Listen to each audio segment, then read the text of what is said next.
a U.S. soldier accused of killing 16 Afghan villagers in a shooting rampage could face the death penalty if he is found guilty in a court-martial.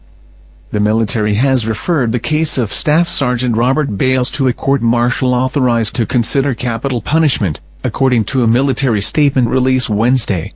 Another 6 Afghans were wounded in the spree near a small U.S. base in Afghanistan's Kandahar province last March, the military said. The charges are merely accusations, and the accused is presumed innocent until proven guilty, the military emphasized in its statement. Bales' defense attorney John Henry Brown said Wednesday he didn't receive any notice from the Army or the prosecutors about the decision to pursue the death penalty. He said he found out about it through the media. "That's how much we seem to matter to the prosecutors and the general," quipped Brown. "I am concerned this is a death penalty case, but I am not surprised. We've prepared him for this. He knows he's being singled out," Brown said. "We understand that decision, but we think it's totally irresponsible of the government and the Army," Bales' lawyer said. "We think the Army is attempting to escape responsibility for the decision to send SGT Bales to Afghanistan for his 4th deployment, knowing that he had post-traumatic stress disorder and a concussive head injury," Brown. "I think that the person who made the decision to send SGT Bales to the most dangerous area in Afghanistan in a small outpost is responsible for SGT Bales being in Afghanistan, and he should have never been there."